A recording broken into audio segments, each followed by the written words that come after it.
सच्चिदानन्दरूपाय विश्वोपत्यादिहेतवे तापत्रयविनाशाय श्रीकृष्णाय वयं नमः।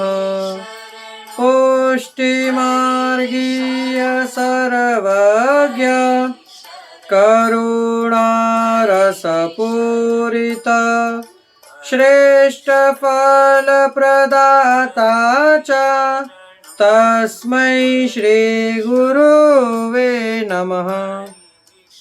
जय श्री कृष्ण, राधे राधे, जय श्री वल्लभ प्रियजनों। दास उपस्थित है आज आपके सामने एक ऐसे ऋषिश्वर की कथा लेकर कि स्वयं परिपूर्ण ब्रह्म अखंड ब्रह्मांड के नायक को श्राप देने का सामर्थ्य रखते हैं। कहते हैं ऋषियों का, ब्राह्मणों का वचन स्वयं भगवान का वचन होता है।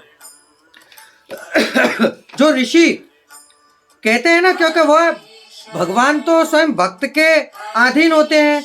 एक छोटा सा श्लोक भी बता देते हैं इसमें। ठाकुर जी कहते हैं, अहम भक्त पराधीनो ह्वास्वतंत्र इव द्विजा साधु विसर्व सहस्त्र हृदयो भक्ते भक्त जनप्रिय। दुर्वासा जी से भगवान ने यह आज्ञा करी थी कि मैं तो सर्वदा भक्तों के ही अधीन हूँ, मुझ में जरा सा भी लेस मात्र भी वो नहीं है, मैं विरक्त नहीं हूँ, मैं वैष्णवों के और अपने साधुओं के अधीन रहता हूँ। मेरा भक्त मुझसे जो कहता है मैं वैसा ही करता हूँ। तो ऐसे ही एक भक्त ने भगवान को श्राप दिया था। तो ये कथा उनके ऊपर, श्री पर्वत जी के ऊपर। तो कथा प्रारंभ करने से पहले दास आपसे विनती करना चाहेगा कि यदि आपने हमारे चैनल को सब्सक्राइब नहीं किया तो चैनल को सब्सक्राइब कर दीजिए, बेल आइकन बटन को दबा दीजिए, जिससे नित्य प्रति ऐसी ही रोचक कथाएं आपको जानने को मिले। तो चलिए शुरू करते हैं आज की कथा। कहते हैं श्री पर्वत जी को देवर्षियों में इनकी गणना आती थी, गणना। और इनके बारे में यदि आपको ज्यादा जानना हो तो महाभारत में और कहीं कहीं नारद जी के साथ अनेकों स्थल में पर्वत जी का भी वर्णन आता है। ये भी विचरणशील है, स्वभाव के बड़े ही अच्छे हैं। लिंग पुराण में एवं अद्भुत श्री रामायण में भी इनकी कथा आती है। एक बार नारद जी और श्री पर्वत जी दोनों ही मित्र साथ साथ विचरते हुए श्रीनगर के राजा अम्बरीश जी के यहाँ गए। राजा ने इनका बड़ा ही सत्कार किया और अपनी लाडली बेटी जिसका नाम था श्रीमती को बुलाकर इनके सामने दंडवत प्रणाम करवाया। अब तो ये दोनों ही उसके रूप और लावण्य पर मोहित हो गए। दोनों ने ही राजा से गुहार लगाई कि इनसे कहिए कि हमसे विवाह कर ले। तब राजा ने कहा कि ये जिसके गले में वरमाला डाल दे वह ही उससे ही ये विवाह करेगी। दोनों वहां से तुरंत सिद्ध ठाकुर जी के पास पहुंचे। देखिए दोनों ही देवर्षि हैं। अब इन्हें अपना, उस समय तो अहम जाग गया था, क्योंकि इन्हें ये ज्ञात नहीं था कि हम तो वैरागी हैं, हमें तो विवाह करने की, कैसे संत हैं, कैसे विवाह कर सकते हैं। परंतु कहते हैं ना, रूप का, यौवन का मदमस्त ऐसा चढ़ गया कि दोनों उसके रूप के ऊपर मोहित हो गए, श्रीमती के ऊपर, और ठाकुर जी के पास गए। दोनों ने ही वहां का वृत्तांत बताया बिल्कुल ठाकुर जी को कि प्रभु हमने वहां देखा है और आप हमारा रूप और यौवन एकदम आप समान कर दीजिए।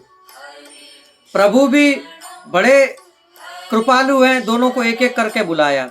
पहले एक को बुलाया तो एक ने जाकर कहा नारद जी ने कि आप इनका मुखारविंद पर्वत जी का लंगूर जैसा कर दीजिएगा, परंतु सिर्फ ये लंगूर जैसा मुखारविंद सिर्फ वो श्रीमती ही देख सके और कोई ना देख सके। इनको विदा किया। फिर पर्वत जी आए तो पर्वत जी ने ठाकुर जी से विनती करी और पर्वत जी ने कही कि प्रभु आप नारद जी का मुखारविंद लंगूर जैसा कर दीजिए। दोनों को ही भगवान ने एवमस्तु कहकर भेज दिया। अब दोनों राजा के वहां पहुंचे। राजा ने बुलाकर कहा कि दोनों ऋषियों में से चाहो उसको जयमाला पहना दो। अब कन्या जयमाला लिए खड़ी है। अब उसे वहां एक बंदर जैसा दिख रहा है और एक लंगूर जैसा दिख रहा है। अब भाई ये तो आप भी जान सकते हैं कि कोई भी स्त्री लंगूर या बंदर को थोड़ी जयमाला पहनाएगी। वहीं पर एक सुंदर धनुष बाणधारी पुरुष दिखे। ऋषि को ना देखकर वह ठिहकर रह गई और संकोच का कारण पूछे जाने पर उसे जो दिखा वह उसने कह दिया और जयमाला धनुषधारी पुरुष भगवान श्री राम के गले में डाल दी। भगवान उसे लेकर अंतर ध्यान हो गए। इस रहस्य को ना समझकर दोनों ऋषि भगवान के पास गए और उपालंब दिए। भगवान से कहा कि हम भक्त पराधीन हैं, तुम दोनों ही हमारे भक्त हो, अतः हमने दोनों का कहा किया। भाई एक ने कहा कि इनको वानर बना दो और एक ने कहा कि इनको लंगूर बना दो। तो भगवान तो भक्त वत्सल है, भगवान ने जैसा भक्त ने आज्ञा करी ऐसा ही भगवान ने किया। ऋषियों को जब यह मालूम हुआ कि ये ही कन्या को ले गए हैं तो दोनों ने ही उनको श्राप दिया।